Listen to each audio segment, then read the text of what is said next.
Hey guys, I'm excited to have Laura Powell back on the show today. You guys, if you've listened to me long enough, you recognize her by name already. She is smart as a whip. She's in tune with the culture. She is knowledgeable and she has a lot of wisdom to share with us. Today, we're talking about a topic: was Jesus a socialist? It's so funny to me because when before I moved from California, a couple people from my church there had actually brought it up to my husband that did you know Jesus was a socialist? He believed in socialism. So I've never talked about it. And I'm really looking forward to having this conversation with Laura. She actually told me the last time she was on the show that she was preparing for this topic and she would be sharing it with women in apologetics and and other places where she goes and speaks.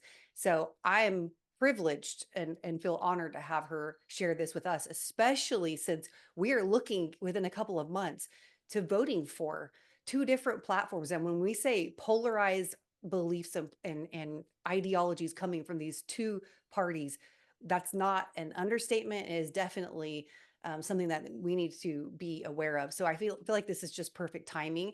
And so I'm going to bring Laura on and I'm going to have her give us information about herself because we were both laughing and saying I usually read a bio of my guests and I just like, yeah, Laura, come on, because I've had her on so many times that we forgot all about that. So Laura, welcome again to the show. And then I just want you to tell us who you are and what you do for those who need to be reminded or don't know. Sure. Thank you so much for having me back. It's always great to spend time with you.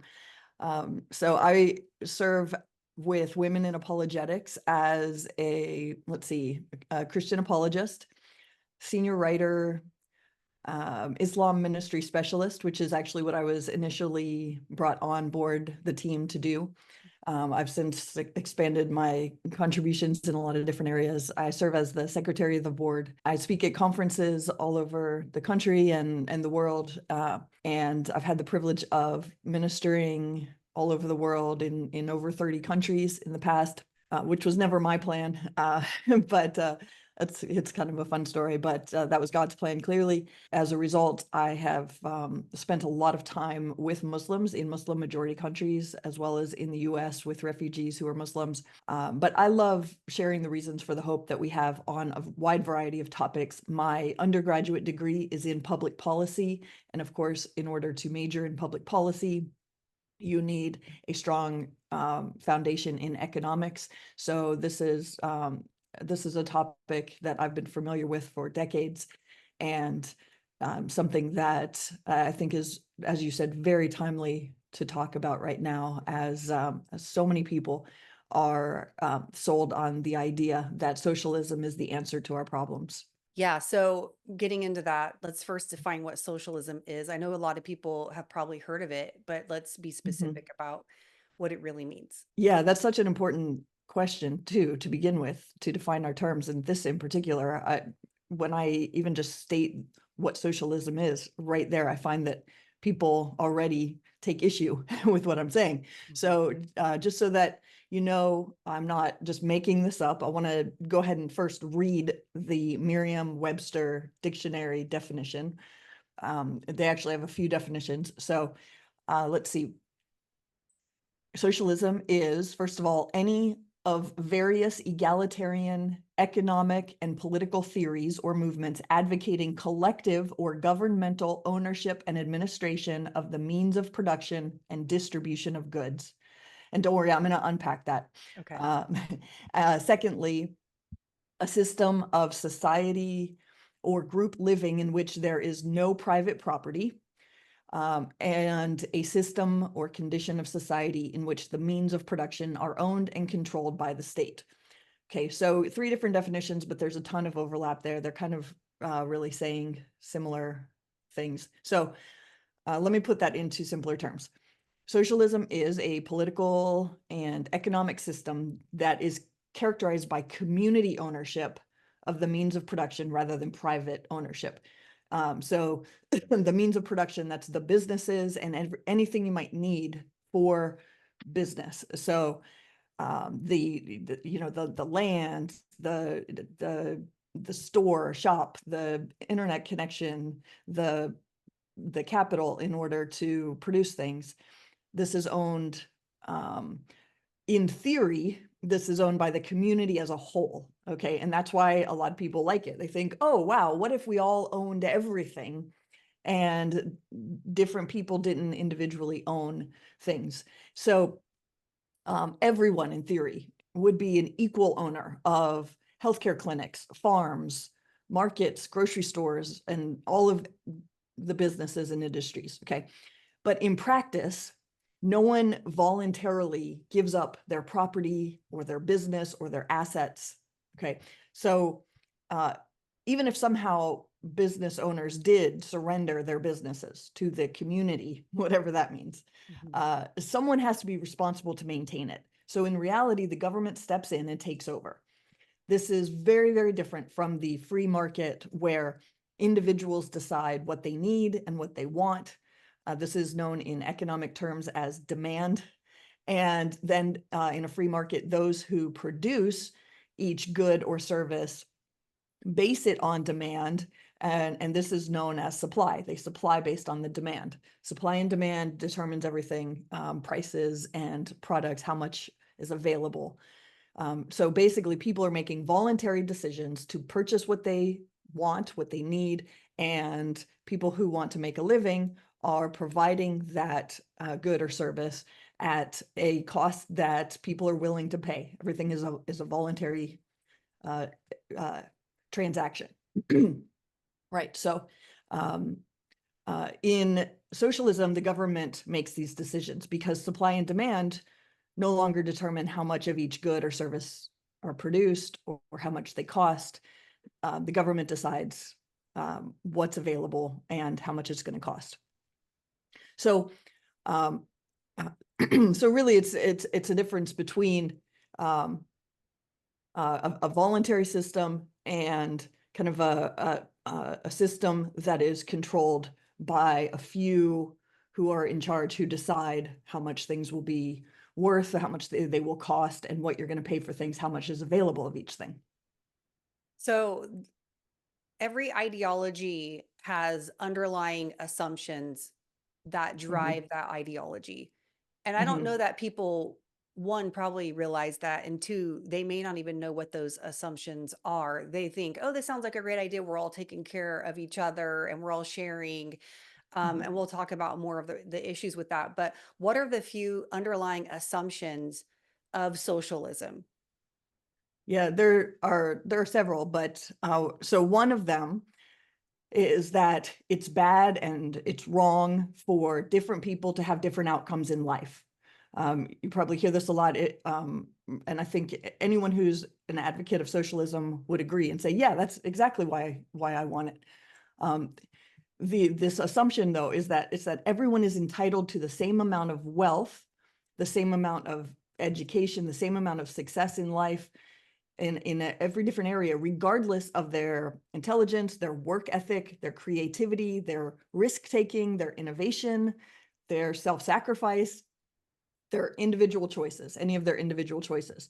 Okay, so when you, we'll talk more about this, I'm sure, but when you just guarantee everyone the exact same outcomes, regardless of any of these other factors, you're disincentivizing these other factors. Why am I going to sacrifice and go to school and work hard if my outcome is going to be exactly the same? Why am I going to take risks or to innovate or try something that may not work, or stay up late thinking of how to make my business better, or go out of my way to be nice to customers when they're rude to me, if my outcome is going to be the same no matter how I behave, no matter what I do with my time, right? Yeah. So that's one of the underlying assumptions.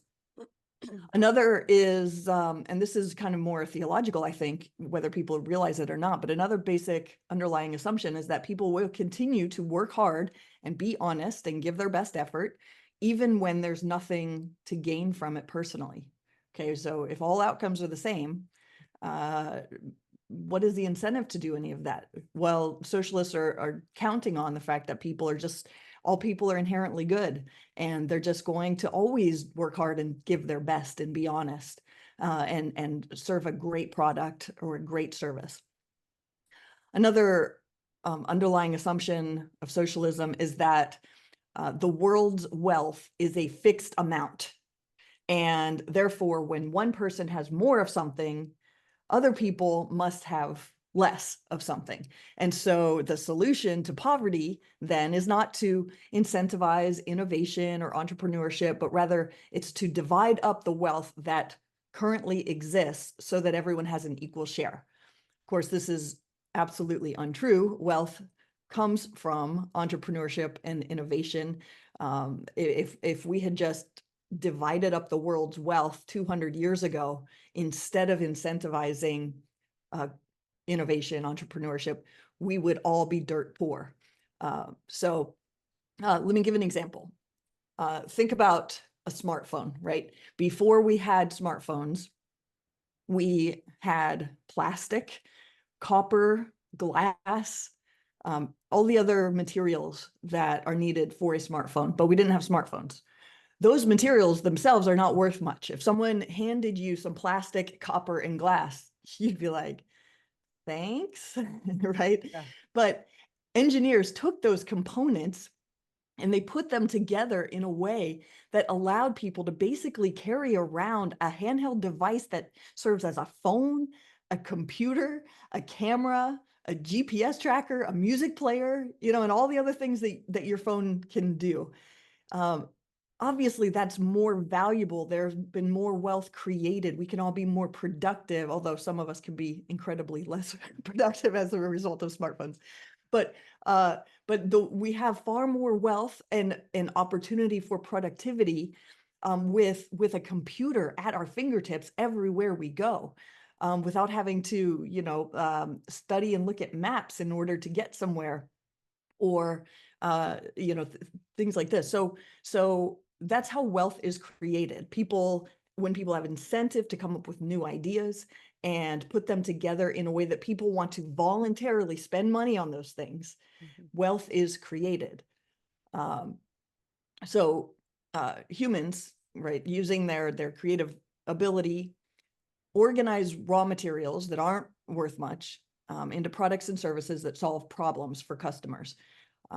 This wealth, of course, makes the wealthy wealthier because they're the ones who took the risks, who innovated, who studied their butts off and all of that. But it also helps the poor. And that's why some of the poorest people in America today are wealthier than the wealthiest people who lived a long time ago, who didn't have things like indoor plumbing or Right. the things that we all take for granted today. But we have to give people incentives to create those sorts of things. It also, I'll mention one more underlying assumption.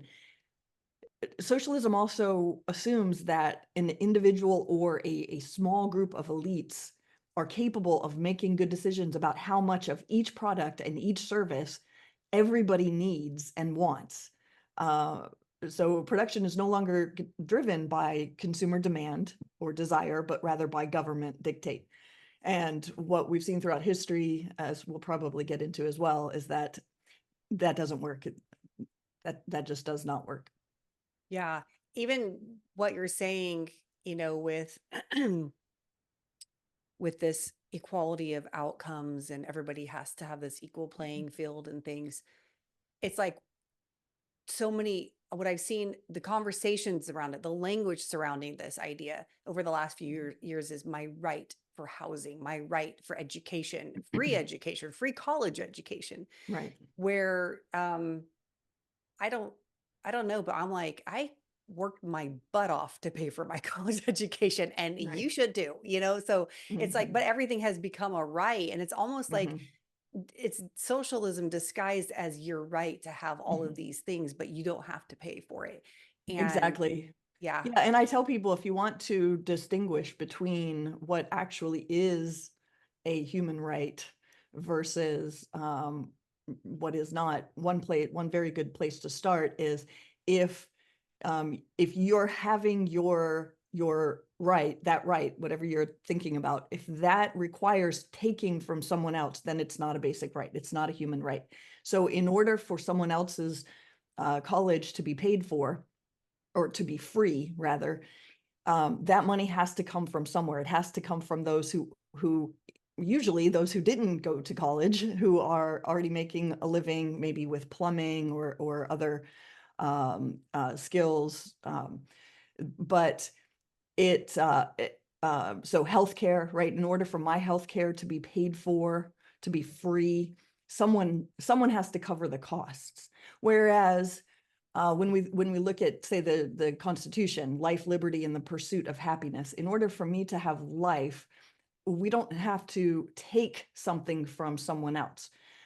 You just have to not take my life, Yeah. right? In order for me to have liberty, nothing has to be taken from me. You just have to leave me be. Right. For me to pursue happiness, nothing has to be taken from other people and given to me. So Yeah. it's a really helpful starting point, and maybe Yeah. even an overarching entire definition. Yeah. No, that's really good. I think Katie Faust has like the three rights test. If it's if it has to be like even regulated or governed by the government, if they can give it to you, then it's not a right. Like it's something that's God given. It's Right. something that's inherent to all of us, and it's not quantified. I think she said too. It's like we don't have these, bigger, smaller, more or less. It's all the same. We all have one life to live. We all need food to survive. So it's the way that I'm not doing a very good job at explaining how she does it or how she explains it, but it's like a three rights test in three different ways. But I think that's a great way too. To me, I understand that if I have to take from somebody else in order to have it, then it's not my right. Right. Exactly. So that's really good. Hmm. So obviously there's problems with socialism. We're seeing those problems Hmm. with socialism as you're laying them out. But how do we approach this topic? Because I don't know Hmm. that people are, now correct me if I'm wrong, Laura. I don't know if people are outright using the words socialism. Even when Hmm. we see these words surrounding, you know, politics lately that are Hmm. directly from communism, like the Communist Right. Manifesto. And it's like, Right. but no one's saying, let me tell you that what I really want is to establish Mhm. communism here. No one's saying Right. that. So how do we approach this? Hmm. Yeah, excellent. I've noticed that as well. So, Bernie Sanders, for example, ran on a platform of bringing democratic socialism. Well, anyone who's studied any modern history at all, knows that socialism of any form is a massive disaster and a recipe for famine Yeah. and death and price increases and lack of supply and all those things, right? Yes. So. Um, But now Kamala Harris is running on, I would say, an even more radical platform than Bernie Sanders, as you said, I mean, directly from the Communist Manifesto. But she's not using the word socialism. She's not using the word communism. And so I think that's very strategic. But it helps me to put things in categories. I love to put things in categories. That's how I make sense of things and remember things. But so there are two categories uh, that I like to address when talking about socialism or economic policy. One of them is the theological perspective category. Socialism does not fit with the Christian worldview. More and more people are claiming today, like your friend in California or your husband's friend, that Jesus would be a socialist if he were on earth today. But that is not what his teachings reveal. It's not what the teachings of his disciples, the apostles, reveal. It's not what the teachings and behaviors throughout the Bible reveal, really. And then the other category is the practical category. So socialism does not work in the real world. We can make decisions to live in a way or in ways that don't mesh with reality, that don't fit reality as God reveals it to be and as we experience it.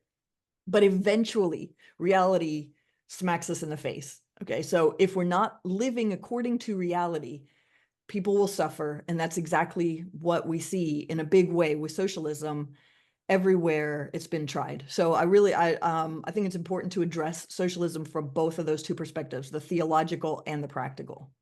Yeah. So let's start with the theological, because you're right. I think Acts is you Acts 2 is where you're Yeah. saying most of the people come at us. That's what he brought up. He Yeah. brought Okay. up where Yes. the church is sharing the resources, and Right. they're all bringing in, some are bringing more, some are bringing less. Um, and Mhm. I don't want to say what my husband said because I want you to address this first, Okay, and then maybe talk about what he said to rebut that. But great. how do you respond to that Mhm. itself? Like, well, look at the Yeah. church. They all brought their resources. They laid them down at the apostles' feet and they said, "Do with Mhm. these resources as you will and distribute them out." So, Mhm. what do you say? Yeah, let me start by reading, because I know, yeah, you're talking about Acts 2:42 through 47. This is by far the most common passage that's brought up to me. This was brought up to me as a defense of communism, was the word used in my church several years ago. So this was, and then I'll make a few points. Okay. So it says, quote, "They devoted themselves to the apostles' teaching and to fellowship, to the breaking of bread and to prayer. Everyone was filled with awe at the many wonders and signs performed by the apostles. All the believers were together and had everything in common. They sold property and possessions to give to anyone who had need. Every day they continued to meet together in the temple courts. They broke bread in their homes and ate together with glad and sincere hearts, praising God and enjoying the favor of all the people. And the Lord added to their number daily those who were being saved." Okay, so that's the end of the quote. This is very different from modern socialism. Okay, first of all, and the main point I would say is that the giving in Acts was voluntary. It was not government imposed. That is the main difference. That is the main difference between a free market economy and socialism. One is based on free trade, the other is imposed by force. So if you want the freedom to sell your possessions and give them to other Christians, then you want a free market. Okay. And by the way, when the government is given the authority and they come in and take your wealth, your possessions, your income, they don't give it to fellow Christians who are going out and preaching the gospel, right? They're not giving it to you or me, women in apologetics, William Lane Craig, Frank Turek, Greg Kokel. This is not who's getting the money that the government confiscates. So big point. The giving in Acts was voluntary. Okay, makes all the difference. This passage assumes that people owned private property. If you recall my Merriam-Webster definition, Hmm. socialism doesn't have private property. Although sometimes in some forms there could be, you could own a home but not any of the businesses. At a bare minimum, socialism is a government-run and owned means of production. With full-on communism, there's no private property at all. This passage assumes that everyone had that people had private property, that they were able to keep their income, and they were free to share it with fellow believers. Additionally, and this is, I think, another huge important point, is that there was accountability here that the government simply cannot provide. The text says that the Christians met together daily. They knew the details of one another's lives. They were meeting for worship. There was a ton of accountability in how they were living. They were not giving their money to people who were sexually promiscuous, having children outside of marriage, doing drugs, promoting unbiblical beliefs, choosing not to work, and all the things that make society worse and that result in greater need and greater need and greater need. When this was a community of committed followers of Jesus. Okay, this is the same. These are Christians, right? And think of the teachings to Christians. The Apostle Paul had written, "If anyone is not willing to work, let him not eat," Mhm. in Second Thessalonians. In the early church, there was church discipline. Unfortunately, a lot of churches are missing that entirely today. But those who disregarded the commands of the Lord were not rewarded. They weren't given more money to go continue to rebel against the commands of God. In fact, those who willfully put their sexual preferences above the Lord were told to leave in 1 Corinthians 5. They were told to be put out of the church. That would be so intolerant today, right? This is not who Christians would be. Christians would not be giving their money to the same people the US government is giving their money to. The government is just simply not capable of this kind of accountability. And this makes all the difference between being helpful to those who need a hand in difficult times versus enabling and incentivizing unbiblical behavior. So those are going to be the main issues with any passage just about that people would bring up to claim that Jesus was a socialist, or that Christian, or the early Christians were socialists.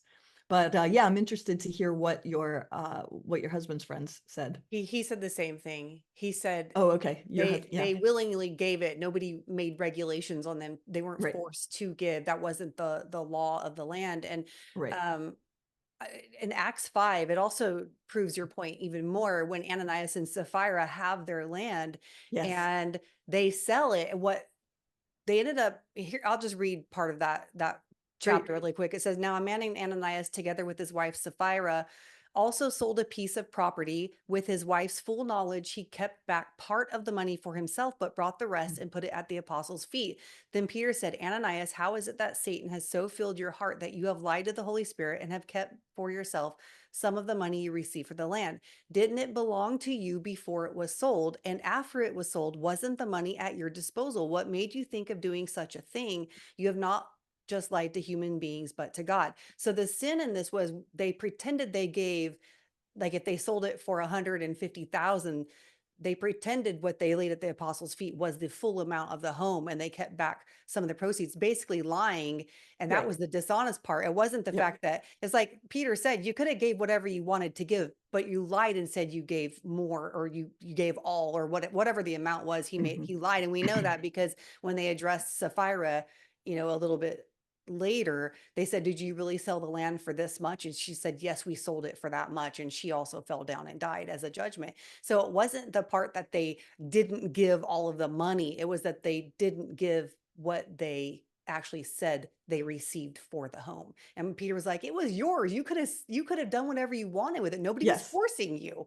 And so exactly. there you go, right there, to prove your point. Yes. That's part of the early church. That was a couple chapters after Acts 2, just showing that people were doing that, and almost got to be like, well, let me go ahead and sell my property and I'll be the, a big contributor here to the church. So you know how people do when they get competitive and a good thing turns bad. Right, But right. Yeah, socialism wasn't. yeah, and you're exactly right. Peter had the perfect opportunity to condemn the ownership of private property, but he actually affirmed it when he said, didn't the property belong to you before it was sold? Yeah. And after you sold it, wasn't the money at your disposal? He is affirming private property ownership and freedom to give how you want. It's like, you could have just kept the whole thing. You're exactly right. It's an excellent example that I often bring up as in these conversations as well. Excellent. Yeah. So what about passages in which Jesus is encouraging his followers to, sell everything and come Mhm, follow me? And it almost seems like, wow, is he opposed to wealth? And there's a mhm, lot of young people that I see these days, because my boys are 21 and 19, and they'll be around young people who think right. having money, being successful, owning your own business is actually a bad thing. And my boys will come back and be like, I don't get where they're understand where they're getting this as Mhm. Christians. Right, exactly. And that would be a great question for your friends to ask Yes. your sons to ask their friends. I'm a huge fan of asking questions. Yeah. So first of all, like we've been talking about, Jesus, he always challenged people to give voluntarily again. And he never ordered the government to come in and confiscate people's wealth. He assumed people had private property. He assumed that they had responsibility for personal decision making over their own finances. And he taught people how to live when they have those choices, how to make those choices well in a way that's honoring to God. He didn't say to surrender your financial responsibility to the government, or to go out and make sure that the government parses it out equally, or decides what to prioritize. He told individuals to be generous with their personal finances. So a good example to look at is in Matthew 19, 16 through 30. Okay, so a rich man came up to Jesus and asked him, what good thing must I do to get eternal life? And Jesus told him to keep the commandments. The young man asked which ones. Jesus named a few. The man said he had kept those, and he wanted to know what he still lacked. And Jesus replied, if you want to be perfect, go sell your possessions, give to the poor, and you will have treasure in heaven. Then come follow me. Interestingly, I'll tell you, I brought up this passage with my friend at the church, my church several years ago, who called himself a communist. and who said that Jesus was absolutely a communist slash socialist. We had long conversations about it, but I asked him, so this man was really, really rich, and he wanted the government to confiscate other people's money, but he wasn't giving much himself. He had revealed this to me. He really didn't give at all, really, himself. I asked him, if Jesus said to you, go sell your possessions, and then you'll have treasure in heaven, and then you come follow me, how do you think you would respond? And he said, I would walk away very sad because I have a lot.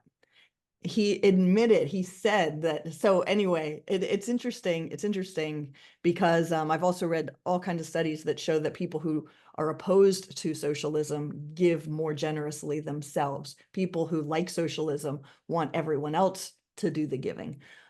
So anyway, with this Matthew 19 passage, again, Jesus didn't tell this man to arrange for the government to take people's wealth. He didn't even command every individual to voluntarily give away all their wealth. He was concerned with people's souls. He summarized the law, as you recall, by saying that we are to love God with all our heart, mind, soul, and strength, and we are to love our neighbor as ourselves. That's what he wants from everyone. And he clearly, in reading through his teachings, he wants to remove any barriers to us following those commands, following him, right? So for this rich young ruler, his wealth was obviously a barrier to loving God with all of his being. We know that because when Jesus told him to give away all his money, he went away sorrowful because he had great possessions. In other words, he wasn't willing to give it up. And Jesus knew this. He knew all things, right? He could read people's minds.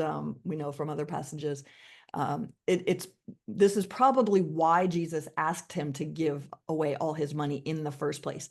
So I tell people, and I tell myself regularly, if you are someone who would rather have lots of wealth in this life than have everything good for all eternity, in other words, if you'd rather keep your bank account full now than follow Jesus, then you are almost certainly someone Jesus would command to give away all their money. I was first challenged in that way at Denver Seminary years and years ago by Craig Blomberg, who said, if you're someone who would never be willing to give away your money, you're probably one of the ones Jesus would ask to give it all away. So Jesus is calling people to voluntary generosity when he does tell people, individuals, to give it all away. He calls on them to do it voluntarily. He did not call the government authorities to come pick up this rich young ruler when he walked away sad. He let the man walk away and said, that's your decision. If they walk away, they walk away, right? That's not what happens when the government demands your wealth by dictate. The IRS comes in, they take your wealth. You say, no, thanks. I think I'll keep my wealth. They put you in prison. Totally different situation. It's also significant that Jesus didn't condemn the rich when he was talking to people who earn their wealth through their own hard work. This point is something that I've learned actually in doing research on this topic in the last few years. It's not necessarily obvious unless you are paying close attention throughout the Gospels of where Jesus is. The Gospels often tell us where he is when he's teaching. And then if you do a little bit of historical research into what was going on in that area, it paints a whole different picture. So Jesus only warned and condemned the rich when he was talking to people, when he was in areas filled with people who had extracted their wealth from the people who earned it. When we read Jesus' warnings and condemnations with regard to money, we have to pay attention to where he was, to who he was talking to. He was tough on the wealthy in the politically well-connected region of Judea and in the politically tied towns of Tyre and Sidon. Okay, these areas actually operated more like socialism. The political and religious elite controlled the money. Jesus omitted these lectures and warnings about money when he was in areas where most of the wealth was created through labor, through commerce, through even investment. So for example, the rich young ruler that we just talked about from Matthew, chapter 19, this took place in Judea. Judea is where the temple was located. It was the political center and the religious center for the people of Israel. And it was home to the ruling class, where political and religious leaders made a living by taxing and charging exorbitant amounts of money from the hardworking people who actually earned it. It was a very high tax jurisdiction. Tyre and Sidon were just north of there. Tyre is where the Jerusalem shekel was minted. It's where people had very close economic ties with the rulers in Jerusalem. They took care of each other. So Jesus had plenty of opportunities to warn and condemn people who had earned a living and even made a good living through their hard work and their entrepreneurship. He grew up in the province of Galilee, which was a largely entrepreneurial society with broad ownership of property and reasonable prosperity based primarily on farming and fishing and building, manufacturing stone jars, things like that. So within the province of Galilee, Jesus was from Nazareth, right, in Galilee. Nazareth was reasonably prosperous for its time, and it was an up-and-coming olive oil production center. Nazareth was also very close to the cultural, political, financial center of Sepphoris. Okay, so we know from recent archaeological finds that Sepphoris was quite prosperous. It had a bank, it had a theater, it had some wealthy citizens, it had at least one expansive mansion, and Jesus was a builder, right? So as a builder, he would have spent time in this town located right near his own hometown of Nazareth. He also spent time in Magdala, the hometown of Mary Magdalene, which was a wealthy town with many wealthy fishing merchants. And yet we don't have records of Jesus having confrontations about money with the wealthy Sepphoris bankers or the wealthy fishing merchants of Magdala, or with fellow Galilean artisans who made their living on large building projects. Okay, we don't see that. And if people want to learn more about this, it's a fascinating topic. I could give hundreds more examples, but then you'd probably turn me off and never invite me back. So I just will highly recommend the book, The Maker and the Takers by Jerry Bowyer, Bowyer. I also recommend, as I said earlier, paying attention to where Jesus was when he taught about money. And you'll see that when the closer he was to Jerusalem, the harsher he was with people. And that's because there was a lot of scams going on basically with regard to the temple. There was the people at the temple were scamming on money exchange, saying you have to have this kind of money to buy the doves at the temple and the other animals at the temple, and they were messing with the exchange rates to charge people more than was due them. So when Jesus overturns the tables, he calls them a den of robbers. Why? So we have to ask the question, why is he calling them robbers? What's going on? They were stealing from people who were just wanted to come and worship at the temple. So That is good insight, because I'm doing here and there and weaving in different books of the Bible and looking at the historical contexts of each of those books. And the historical context provides so much depth for us to have for the meaning of what Jesus is saying. And so I think that's just such great insight, because it's almost like think of it in practical terms of what we know today. If Jesus was here on earth, would he address maybe Hollywood differently than he would address, some rural town in the Midwest? Right. They're different environments. There's different temptations or different things that are taking place in each location. So that is something I haven't really, as I'm talking about the books of the Bible in the historical context, I don't know that I've ever really thought about. I always think of the audience, but I don't know that I think of where the audience comes from.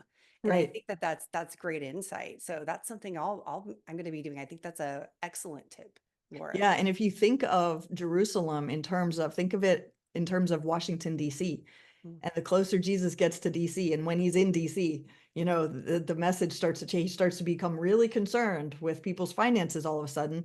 And, like you said, imagine kind of applying this principle to America today. He's been traveling throughout the Midwest, didn't say a thing about being concerned about people's wealth. He traveled throughout rural Kansas, not a single problem with people's wealth, comes to Washington, D.C. and its suburbs, and then maybe, you know, some of the really closely tied people in New York City, maybe, Mhm. right? And starts to all of a sudden like become really upset about people's wealth and starts challenging people to give it away.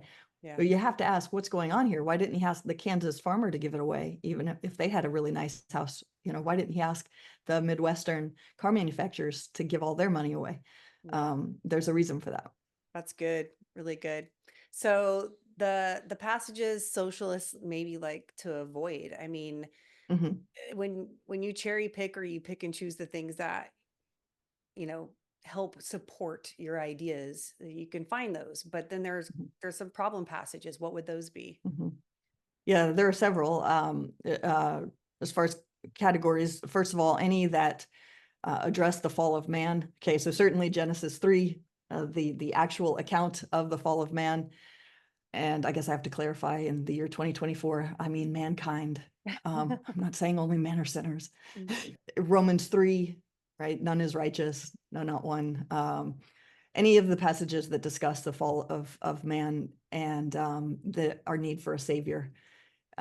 Because as I said earlier, socialism assumes that people will do their best, they will create, they will innovate, they will be honest, they will be friendly, they will be winsome, even if they have nothing to gain by it. That doesn't fit theologically. Warnings about theft. So this can be kind of controversial, but just because an action is carried out by the government, that doesn't make it moral. Okay, Right. when the government takes innocent lives, it's sin. When the government demands idol worship, it's sin. When the government commands believers to stop sharing the gospel, it's sin.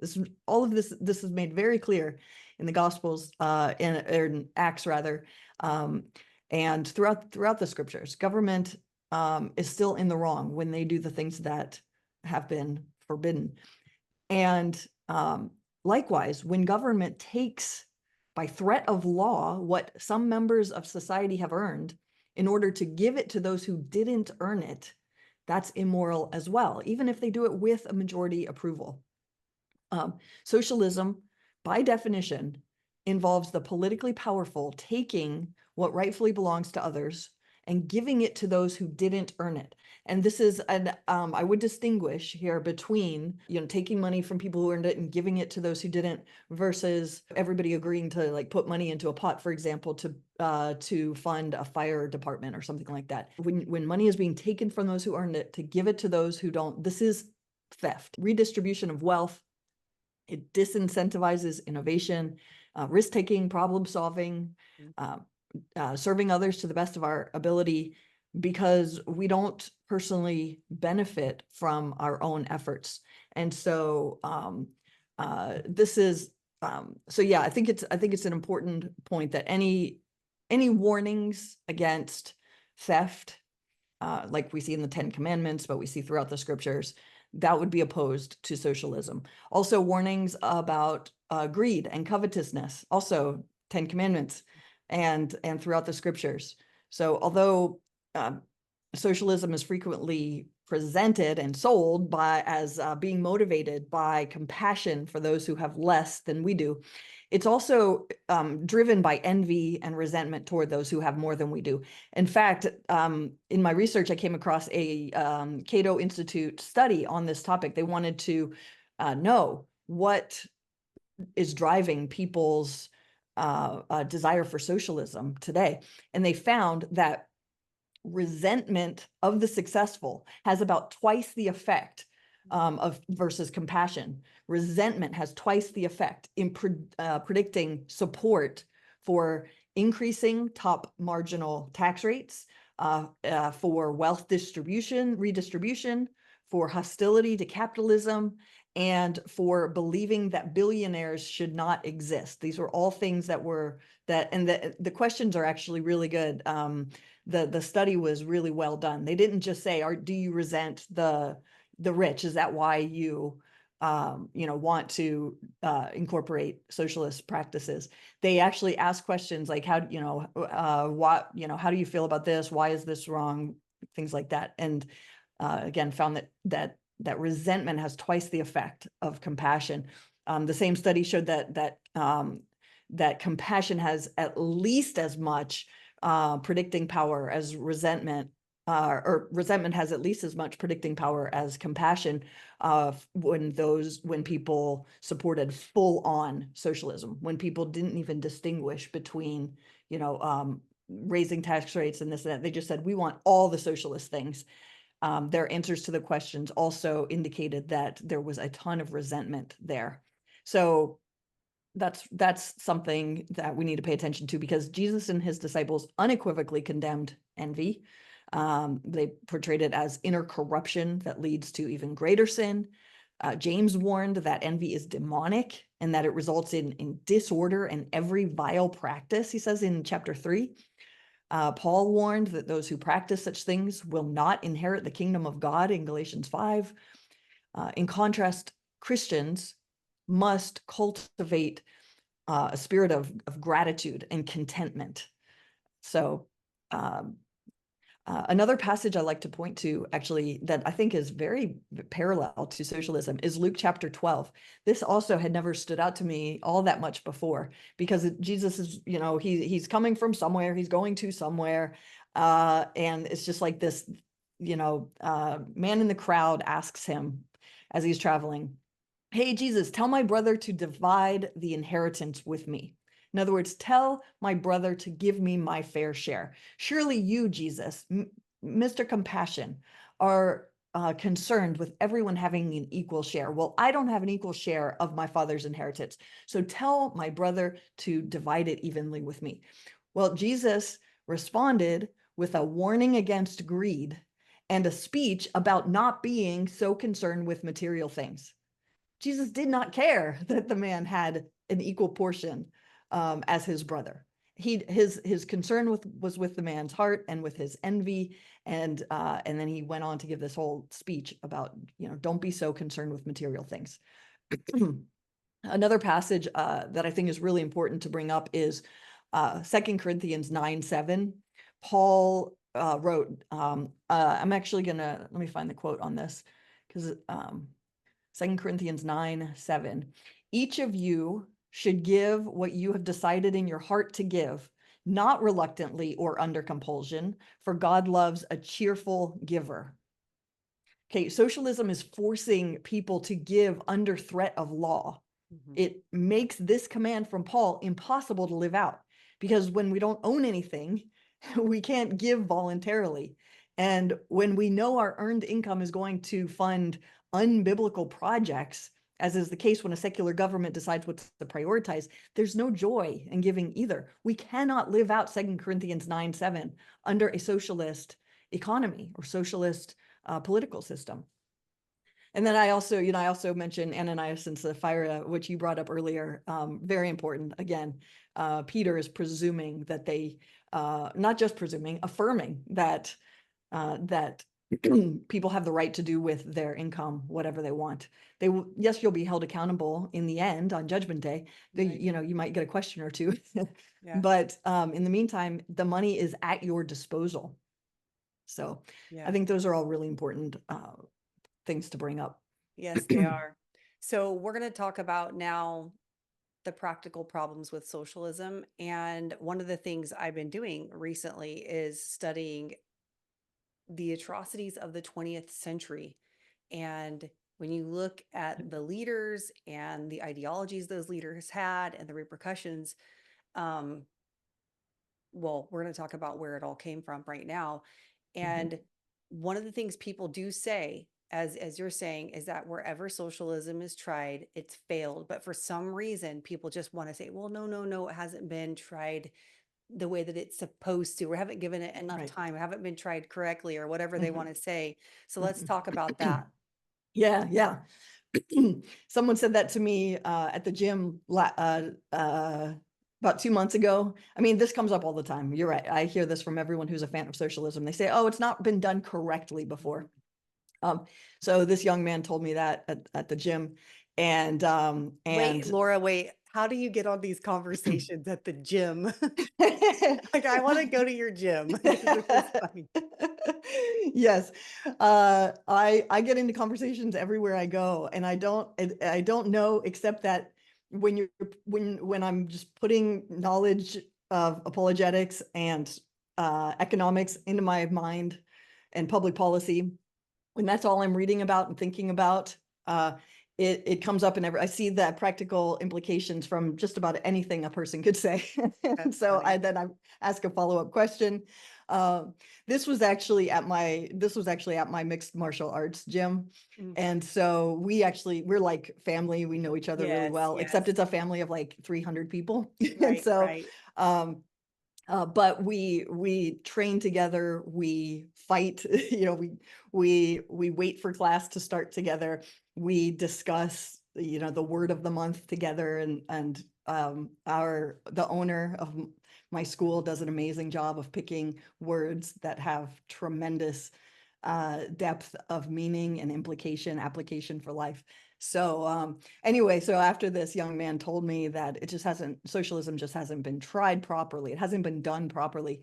A few days later, I brought him in the Thomas Sowell book, Basic Economics. I said, "Hey, I was just thinking of you and wanted to give you this book."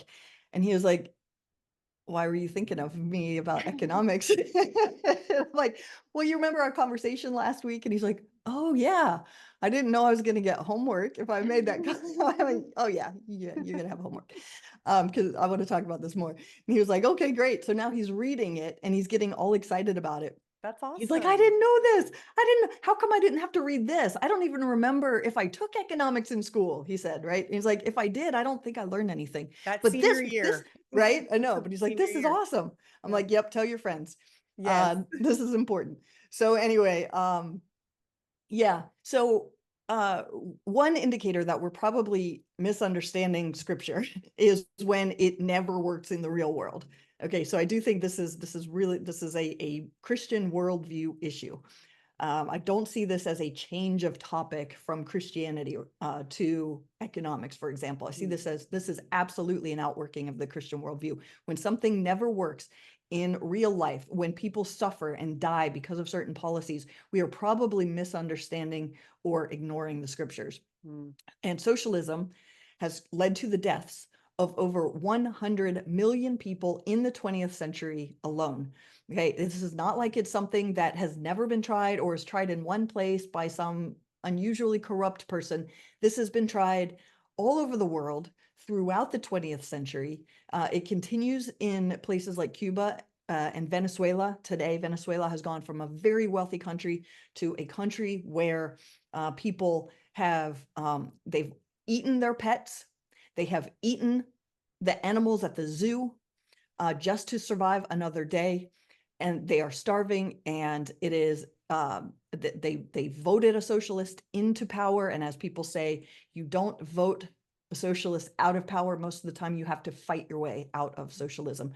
And so let me give you a few examples of the 20th century, as I said, all over the world. So what am I talking about? Well, the Bolshevik Revolution, uh, uh, at least 10 million people were sent to the gulags in the USSR, and millions more were starved to death in the terror famine in Ukraine under the Bolshevik Revolution. That was a socialist revolution. The Great Leap Forward in China saw the deaths of between 15 million and 55 million people who died by starvation. Okay. The socialist experiment in Cambodia, in which over 1 million people were gruesomely murdered, was as part of the numbers here. The Castro regime that I mentioned in Cuba expropriated the land of Cuban farmers and the businesses of Cuban entrepreneurs. They stole their possessions and their livelihoods, and they exiled millions of people. North Korea is a socialist regime. They've caused the starvation of up to 3.5 million people. It's hard to know the full extent of it because it's such a closed country. People can't really get in or get out. But it is the most destitute nation in the world under socialist policies. And then, yeah, I mentioned Venezuela already, but yeah, Venezuela, once very prosperous nation, lots of natural resources, oil especially, is now a failed state with the world's highest rate of inflation, by the way. And this is what happens when socialism is fully embraced. These examples that I just gave, those are full-on socialism. When socialism is partially embraced, you have partial suffering, partial loss, partial price increases. You know, you don't have the full extent of over 100 million people who starve to death, but you do have major, major problems. In contrast, the more economic freedom citizens have, the more a nation flourishes. So I don't know if you're familiar with Arthur Brooks, president of the American Enterprise Institute, but he talks about how, and he's done a really several videos actually on PragerU. One of my favorites is called "If You Hate Poverty, Then You Should Love Capitalism." Arthur Brooks. So he talks about how since 1970, the percentage of humanity living in extreme poverty has fallen by 80%. And he talks about why. Okay, so before 1970, more than 1 in 4 people around the world were living on $1 a day or less. Today, it's about 1 in 20 people living on $1 a day or less. It's gone from 1 in 4 to 1 in 20. Poverty, extreme poverty has been reduced in a huge way. This did not happen because of government handouts, adding up all the money in the world and distributing it equally. It did not happen because of socialists. It happened, so Arthur Brooks talks about how it happened as a direct result of free trade, property rights, the rule of law, globalization, and entrepreneurship. These are all essential features of capitalism. Capitalism has led to a massive decrease in just a very short time. 1970, this is very recent, right? That's just a few years before I was born. Right. And now today, with such a drastic situation, capitalism is a result of this, and capitalists, economists, conservatives, I would say, have done an absolutely horrific job of communicating this message, because studies also show that about 84% of young people, I was reading recently, believe that world poverty has gotten worse over the last 50 years. It's gotten tremendously better. The economic system, people are wealthier than ever, and yet, yeah, I don't want to derail the conversation, but yeah, there is people will say, yeah, but now there's a greater wealth inequality.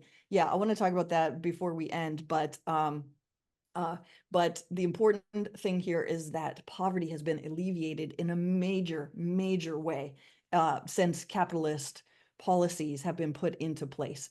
And by the way, socialism doesn't just cause financial suffering, although it causes tremendous financial suffering, but it also leads to secularism, loss of religious freedom, declining marriage and birth rates, declining charitable giving, and moral decline, because you no longer earn your wages by serving other people and behaving in a way that draws the customers back to your business rather than going to your competition. There's no longer the incentive, as I said, to be honest, to give your best product for your best price, think of ways to give a better experience. Right? So working becomes all about showing up, doing what you have to, and nothing more, because your outcome will always be the same no matter what you do. None of these results is good from a Christian perspective. It goes well beyond the finances. That's something I've also started talking about is, okay, well, let's say socialism is bad financially. What about morally? Capitalism is also far superior morally for a lot of the reasons I've stated.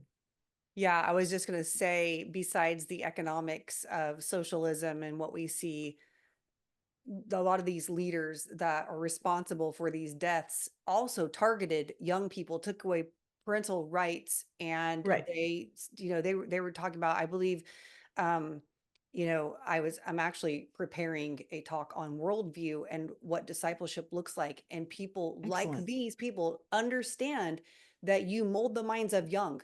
the young Right. people. And Exactly. that's the target. It's not like, it's not like do they want little kids because they love them. It's that they're going after them because they know that's the future of their, how do I get my ideologies in place and get the power that I want and the structures around, the government systems. I got to target the young. And so even socialism Right. has removed the parents, it's removed the influence of the Christian religion or any other religion for that matter. And it's Mhm. worse than just I have to go work really hard today for the same thing that this guy over here who doesn't work as hard as me gets. It's further than that. It's more than Mhm. that too, but Mhm. it doesn't lead to anything good. And there's a lot of other things surrounding that. But Right. people will say, Laura, well, I don't want that kind of socialism. Like I'm not saying, that the kind of socialism that they had in the Soviet Union. We don't want all those millions of people to die. We don't want Cuba and Venezuela and all that. They want the kind of socialism that the Nordic countries have. So what's wrong with Yes. that? Yes. Okay. Well, first of all, those are not socialist countries. Those are free market economies with very, very high tax rates and large welfare programs, which are only possible because of their capitalism. They earn a ton of money because of their capitalism, and then they do have very high tax rates so that people don't have freedom to decide what to spend money on, what to give, who to give to, things like that. So and actually, a really good book on this would be The Case for Socialism by Rand Paul. But let me share some information that I have on the Nordic countries. Okay, 90% of their combined wealth is privately owned. Okay, prices are not regulated, as the Harris administration has said they intend to regulate prices. In the Nordic countries, prices are not regulated. None of the Nordic countries has minimum wage laws. Okay, that's something that we hear a lot about also. Oh, minimum wage needs to be Mhm. $20. Yeah. A few years ago it was like $7 in most Yeah. states. Now people are talking about, oh, it needs to be, $20, $25 an hour, probably more, but 20 would be a good start. The Nordic countries don't have any minimal wage laws. Okay, Mm. they operate on a free open market stock market. Okay, private property is guaranteed by law. That's not socialist. Citizen savings are fully private and fully free of government control. So we see this reflected in the Index of Economic Freedom. I would encourage everyone to look that up. Index of Economic Freedom is very useful. They come out with new stats every year on what's going on in all the different countries in the world where they can gain any sort of information. They use measures like financial freedom, freedom of trade and investment, property rights, tax burden, business freedom, and government integrity to determine how free a country is. So from 2023, just last year, Denmark was ranked ninth in the world in economic freedom. Sweden was ranked 10th. Finland was 11th and Norway was 12th. So we've got 9 through 12 for the Nordic countries, right? Guess Mhm. where the USA was ranked? Do you want Where? to take a guess? What's that? I said where. Where? I want to know. 25th. Wow. 25th. So Wow. the Scandinavian countries are actually significantly freer than the United States and all but 8 other countries in the entire world. Venezuela is ranked 174th out of 176. Wow. Cuba is 175th and North Korea is 176th.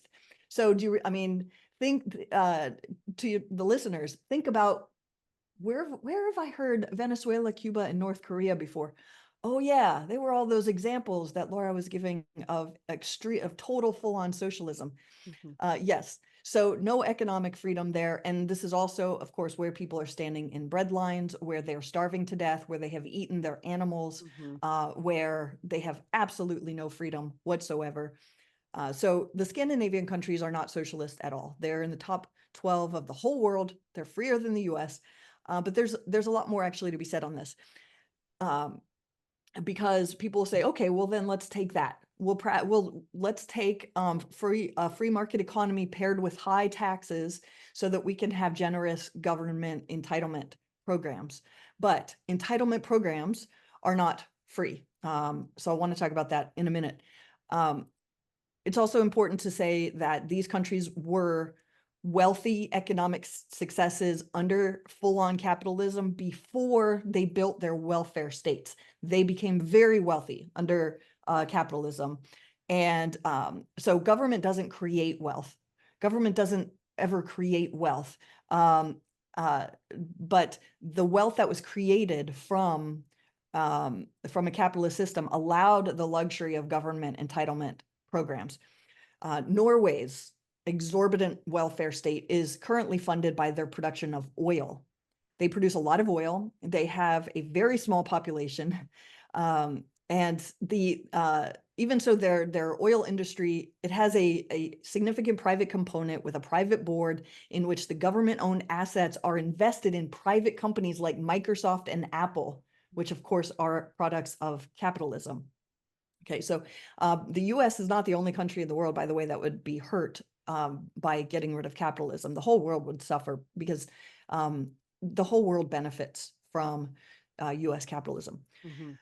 Sweden became extraordinarily wealthy under capitalism. Then it implemented socialist policies, and then it began bleeding wealth. So they reverted back to capitalist policies and then began growing in wealth again. For Denmark, let me read a quote actually about Denmark, because this is significant. Just so you know, I'm not just like making this up. The Prime Minister of Denmark says, quote, "I know that some people in the US associate the Nordic model with some sort of socialism. Therefore, I would like to make one thing clear. Denmark is far from a socialist planned economy. Denmark is a market economy."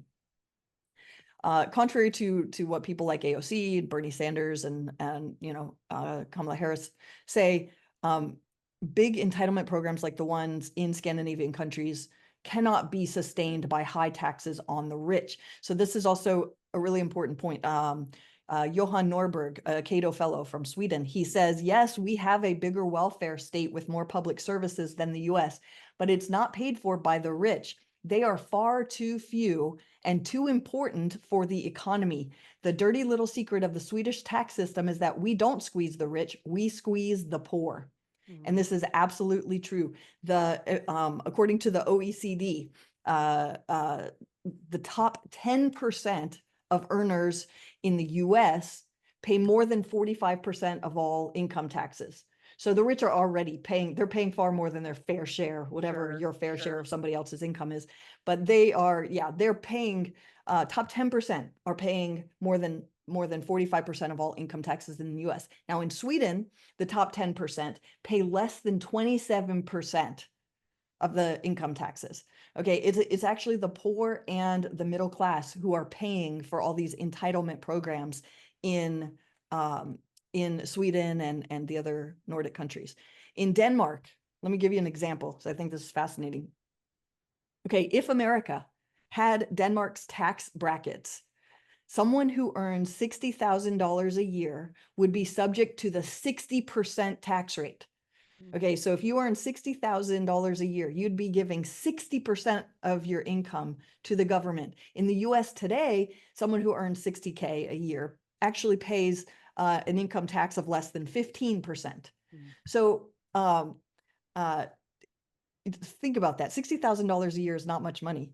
If that's what you're making, you'd be giving it all. Also in Denmark, until just a couple years ago, new cars were taxed at 200% of the price of the car. Now it's 100%. So that means if you want to buy a car that costs $30,000, you're going to have to pay $60,000 because you're $30K for the car, $30K in taxes to the government. So therefore, I don't know how many of our listeners, have been to Denmark, but there's a reason why everyone rides bicycles everywhere they go. A car is a luxury only the very, very wealthy can afford. And that decision was made by the government. It's not because people love exercise. I mean, maybe they've grown to love exercise. Exercise is very good for you. I wish my area had more sidewalks and I could just ride my bike everywhere. I'd rather do that. But the point is, if you don't want to ride your bicycle everywhere in Nordic countries, too bad. Sorry, the government has already decided you don't get a car unless you're among the absolute wealthiest.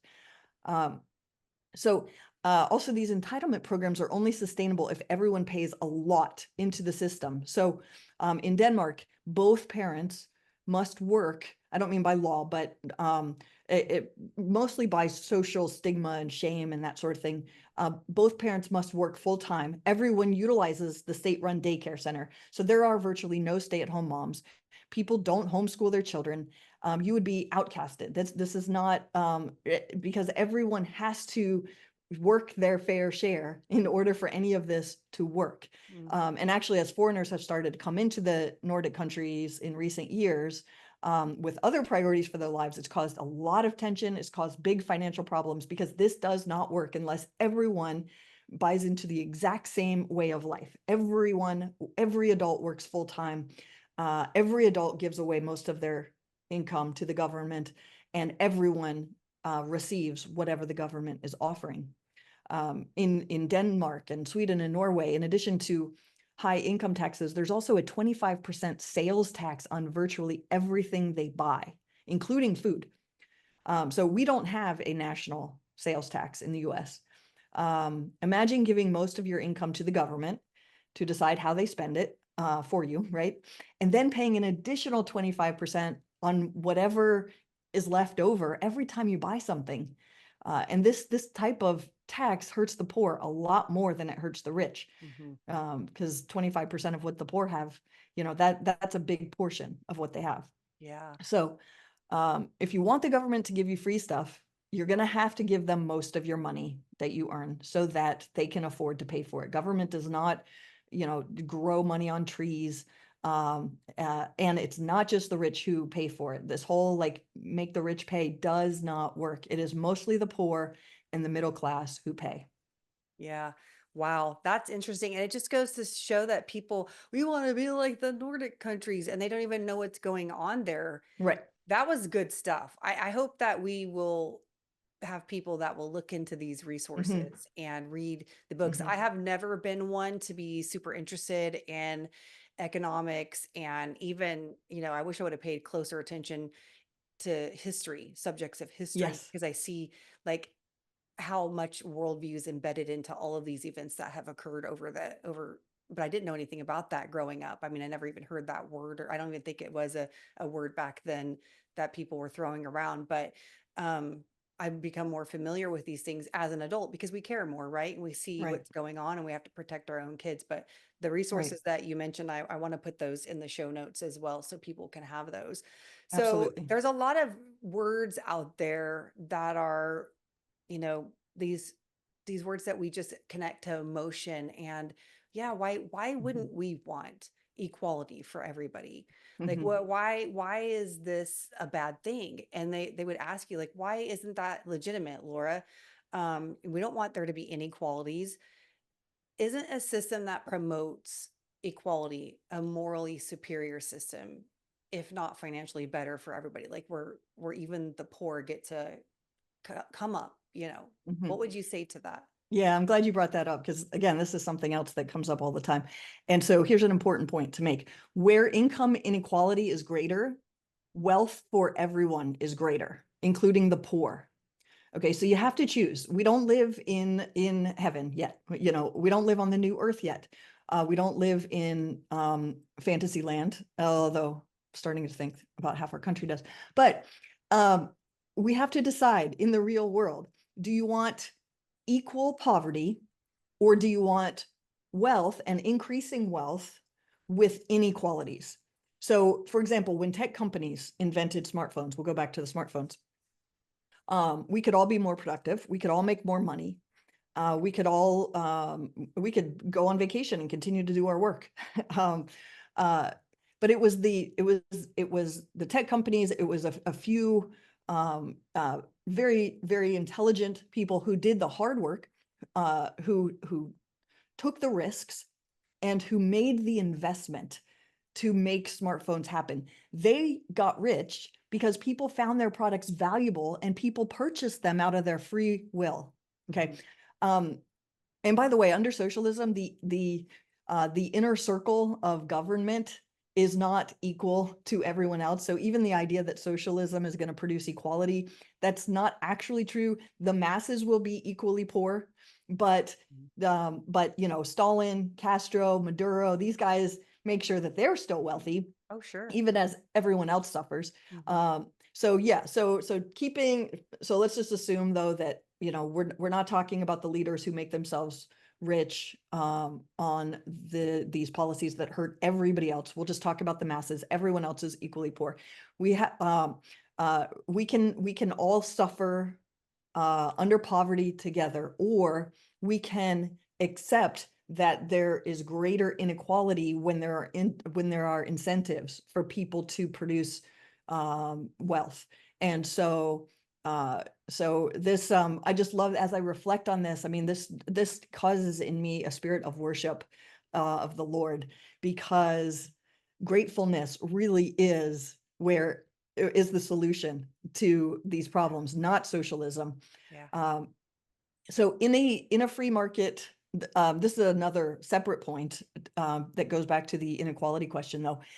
In a free market economy, the list of richest people is always changing. Okay, these um, names and such are published, and you can see you can see people move up throughout their lives. You can see what are the top quartile of earners earning? What is the second quartile? What is the third? What is the fourth? And then you can ask, you know, where am I in this? And you can look at the wealthiest people and see who's in that list. And what you see is that people move up throughout their lives under capitalism. Um, there is constant upward mobility. Every new generation starts out with very little and then rises in the ranks of wealth over time. Yeah. The information, by the way, is tracked by the US Census.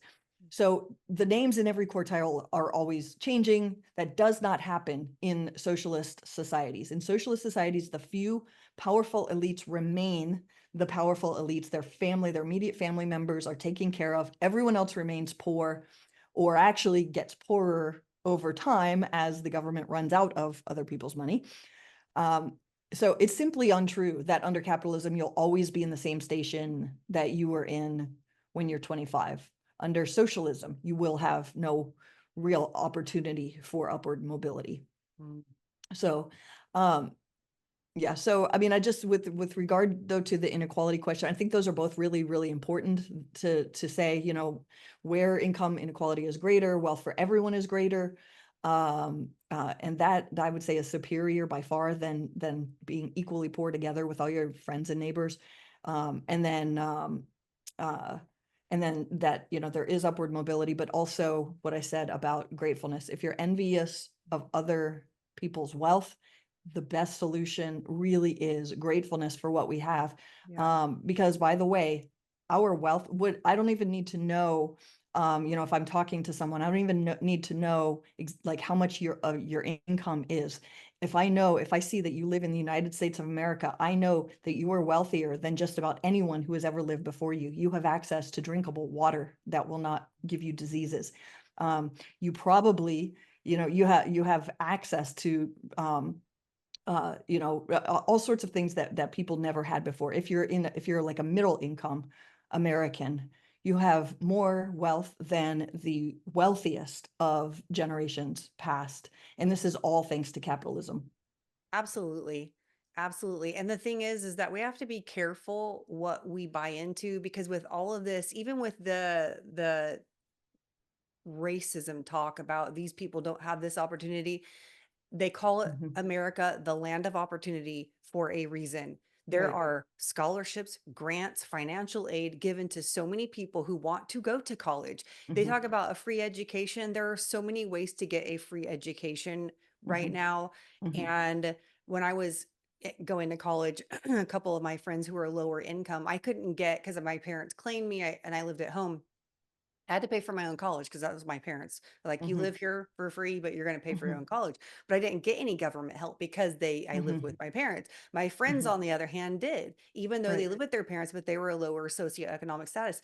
They got financial aid and then some to be able to Hmm. pay for going out to eat. And I would remember being so mad, but like, oh my gosh, like, I don't have extra money to just run around and go buy myself some fast food. Things have Hmm. not gotten worse since then. Right. The opportunities for that are still in place. And I think some of the best stories are the ones from people who have come from Cuba. A lot of them are Yes. living in Florida. A lot of Yes. people who have come from these other countries and are saying, I used to live in a communist country. What are you doing? You're headed down that road. And they're trying Hmm. to tell us, stop, because socialism leads to communism.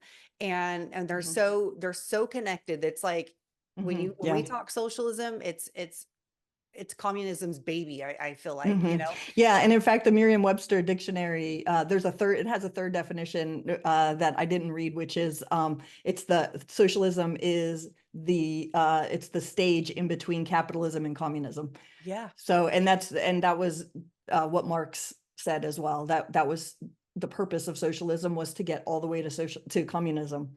And Yes. I mean, yeah, of course, in a lot of ways, they're just kind of uh, difficult to differentiate because even Yeah. with socialist policies, there's so much Yeah. starvation and death that it's hard to differentiate. Yeah. Yeah, And I think you're right too about being just having a grateful heart to the Lord, to be right, learn to be content and be thankful, because right. even Paul told Timothy that in the last days perilous times will come. Hmm. People will be lovers of self, and he goes through and he says unthankful, Yes, ungrateful, right. disrespectful to parents. So many things that we're Yes, seeing yeah, blatantly out in the open, right. in our culture today. And I always tell myself, well, I don't tell myself, I'll pray about it to the Lord, be like, oh, Lord, it just seems like this is what's going to happen. It seems like you said it Hmm. in your word. It looks like, Hmm. we're headed in that direction. It's almost like, do you continue to keep standing up and speak? But you have to speak the Hmm. truth. You have to give Right. the warning signs. You Hmm. have to say that's not the answer. Christians, Hmm. especially you Christians who Yes. say you believe in the word of God, you follow Jesus, this is not the worldview. This is not the ideology. And Marxism is, from a naturalistic worldview, it is completely opposed to anything godly. So you cannot Right. say, I'm a Bible believing Christian and adopt these views. Right. It's an oxymoron. It is, they're opposed to each other. So Right. Exactly. yeah, yeah. Exactly. Well, with the last thing I wanted to bring up, since this is, we're talking about socialism and communism and these ideas, Mhm. Kamala Harris last week came out and said, well, we haven't heard very many policies. People have even said they went on the website and there's nothing, no stances there, which honestly, Mhm. my thing is, you've seen her for the last 4 years. If you Mhm. don't know what she stands for, come on. Right. That's a lie. It's a freaking lie. Like, it makes me so Mhm. angry. And It's like, she's been in politics for 25 years. I mean, yeah, yes, she was Attorney General of California. Well, ask anybody what happened there, sure. but she was a senator. This is not a brand new person who we have no No. idea how she would And vote or where she stands. yeah, what does she stand for? You know what she stands for. And Hmm. now she's trying to be more clear. And I really believe it's partly pandering, but she'll do it. It's these price controls on food, Hmm. on Yeah. food. Yeah. Let's Yeah. talk about why that's dangerous. Yeah. Well, the bottom line is that this is only going to make things much, much worse. This is price controls on food caused the famine and mass starvation of millions of people in the Soviet Union under Stalin in the early 1930s. It's caused the starvation of many in Cuba over the past 70 years. It's caused mass starvation in Venezuela just in recent years. It was even tried actually in the US under Nixon. Carter had caused great inflation and lack of supply of a lot of items as well. Nixon thought somehow that by that price fixing would make things better. I'll just demand from on high that no one charge more than such and such amount. It made the problem much, much worse. Prices went up, supply went down. If it were possible to lower costs by executive order, that's what every government in the world that wanted to stay in power would have been doing this whole time. In reality, it just causes people to stop producing food or whatever the price controls are on because they cannot make money doing it anymore. Mhm. If you're a farmer or a grocer or and you're not allowed to charge enough money to cover your own costs and earn a living, Mhm. you're not going to produce food. You will go into another industry, or if there are no other industries to go into, you'll just do whatever the government tells you have to do. In the grocery industry right now, profit margins are well under 2%. Yeah. There is no price gouging going No. on in the grocery industry right Mhm. now. The reason there's no price gouging right now is because there's a lot of competition in the grocery industry. Again, read Basic Economics by Thomas Sowell. Um, Read any, left, right, center economist on Yeah. price controls, and you're going to read about what a disaster it is. But there are tons of grocery stores, and they have to compete for a business. They win our business by offering good products at a lower price than their competitors. Price gouging occurs when there's a monopoly. Okay, when there's only one person you can buy from, one place you can get something. For example, when the government is in charge of an entire industry and they outlaw any competition, they can charge whatever they want. The reason prices are so high right now is because of inflation. Another Mhm. basic economic reality that apparently isn't taught in high school anymore. Yep. When the government spends money it doesn't have, it's like printing a ton of money. If you print a ton of it and there's a ton of it available, It's less it valuable. doesn't have the same value. It decreases in value, and so the prices of everything go up. That's what's happened under the Biden-Harris administration, as they have passed multiple trillion-dollar bills over the past 3.5 years. As you blow more money into the system without producing more goods and services, the price always goes up. Inflation is more money chasing after fewer or the same number of goods and services. Also, I'll say the prices have increased over the last 3.5 years because of the major restrictions on oil and gas production in the US, which causes the supply of gas to go down. When supply goes down, costs go up. It's harder to come by, so you have to pay more for it. So it costs more to ship goods, including food items. Everything that uses gas and oil costs more, which we've also seen on day one. Biden uh, canceled uh, uh, uh, different drilling contracts and said, no, we're not drilling there anymore. No, we're not producing. He's been very opposed to the oil and gas industry, and so costs have gone up. But I'll tell you, with regard to, I have a couple of quotes here from just the last few days, because I knew we were going to talk about this. So Jason Furman was the top economist for President Obama, and he said that Kamala Harris's plan is not a good idea. So I'll read what he said. Quote, the good case scenario is price gouging is a message, not a reality. So he's saying the good case scenario is that Kamala Harris is just saying this to win votes. That would be like the best case scenario, right? He says, I'll go back to his quote now. The bad case scenario is that this is a real proposal. He's like, Yeah. if she's being serious and she's going to do this, this is dangerous. This is bad. He says, you will end up with bigger shortages, less supply, and ultimately risk higher prices and worse outcomes for consumers if you try to enforce this in a real way. So that's President Obama's top economist. From the Washington Post, far left columnist Yes. Catherine Rampell. I don't know how you say her name, Rampell, something like that. She says, it's hard to exaggerate how bad this policy is. It is, in all but name, a sweeping set of government-enforced price controls across every industry, not only food. Supply and demand would no longer determine prices or profit levels. Far off Washington bureaucrats would.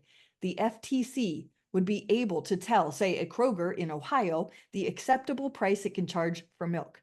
At best, this would lead to shortages, black markets, and hoarding, among other distortions seen previous times countries tried to limit price growth by fiat. Let's see, she says worse, it would require public companies to publish detailed internal data about costs, margins, contracts, and their future pricing strategies. Hosting cost and pricing plans publicly is a fantastic way for companies to collude to keep prices higher, all facilitated by the government. Okay, so, and then she calls the Harris economic advisors either really confused or really lazy. She doesn't know which, Yeah. but says the history of these kind of policies have been disastrous, she says. So, and by the way, I mean, she mentioned that this would not just be with food, but across industries. Kamala Harris has also said she wants to do this with healthcare and with medications. If the government is the only game in town, they can charge whatever they want. They have no incentive to bring down costs, to make good decisions because there's no competition. They have no incentive to treat you well as a patient because you can't go anywhere else. Right. And if they guess wrong when it comes to how much of your specific medication is needed, well, you just don't get your medicine then. Sorry, we don't have any Yeah. more. And If the my if the one, prediction too, Laura, yeah, I'm sorry, I didn't mean to yeah, interrupt you, but go my for it, go for it. prediction would also be there would be strings attached to that eventually if Yes, Kamala Harris was able to do it. Because I read also that she's requiring everybody on her campaign or to work for her to get vaccinated. right, And it's right. like, I've seen, so you think that this is just going to be, they're going to be regulating prices, they're going to be Mm, regulating who gets to even have the opportunity to purchase based upon whatever other standards they decide to put in place. Because like you said, socialism isn't just about the economic price that you'll pay. It's mhm. there's a lot of other things that it affects as well. Exactly. And with a a fixed amount of money, and we're not incentivizing people to create more. And so then there is a fixed amount of wealth.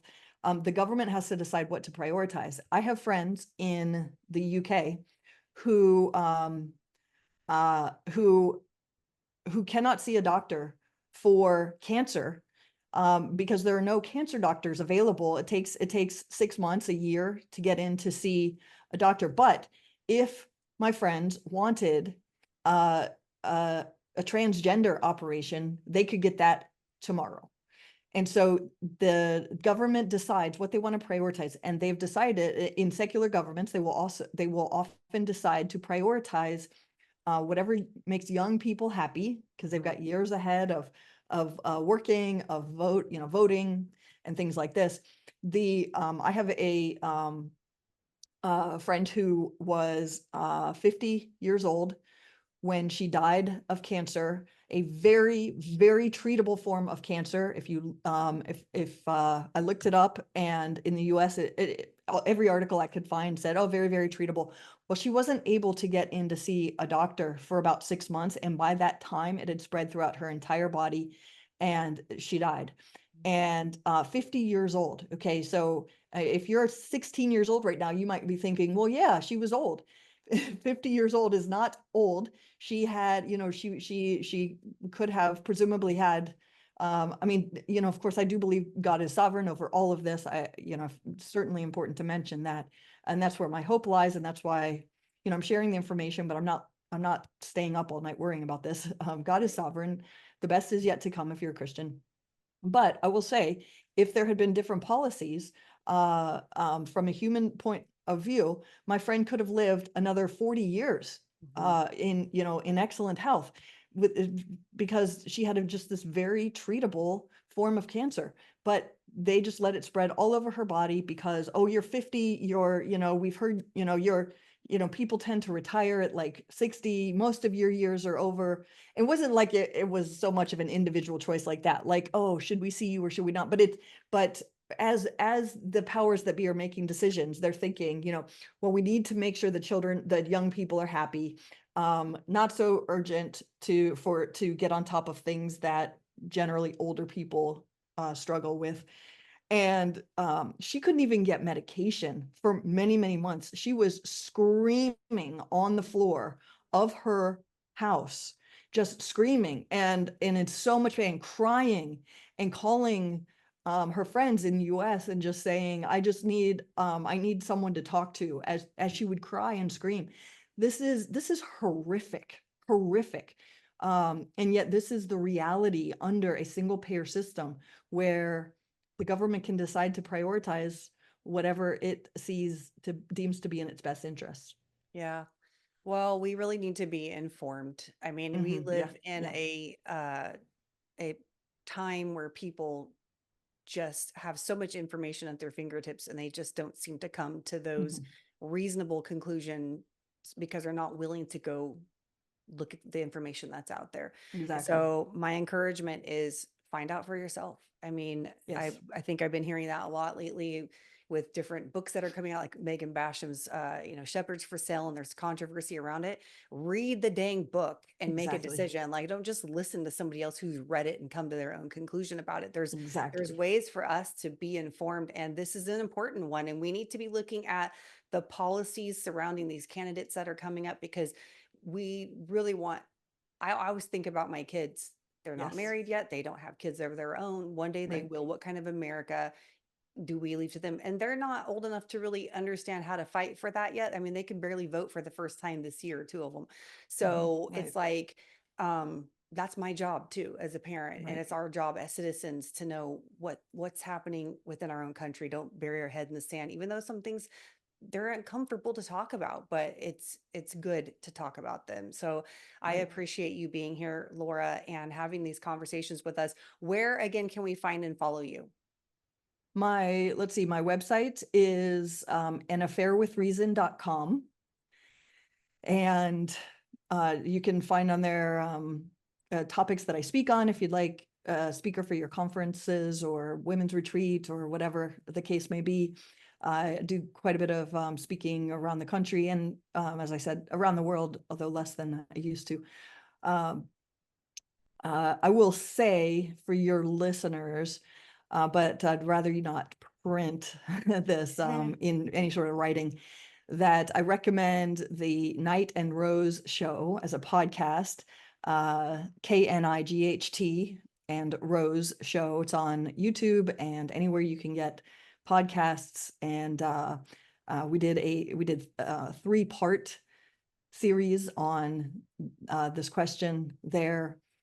Let's see, if you're interested in Islam in particular, womeninapologetics.com has a, what was it, 20 lesson pre-recorded course that we made.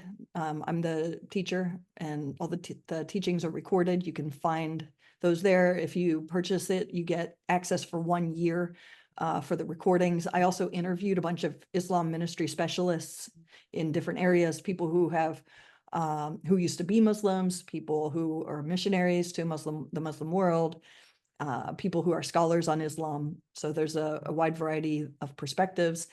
You can keep the study guides. You can do it as a group with your friends, your small group, or you could do it alone. So good resource there. And yeah, I think that's about it. Also, the Women in Apologetics conference is coming up September. Let's see, I keep forgetting if it's the 12th and 13th I or think the it's 13th and 14th. 13th, 14th. 13th, 14th. Yes, it's the Friday Yeah.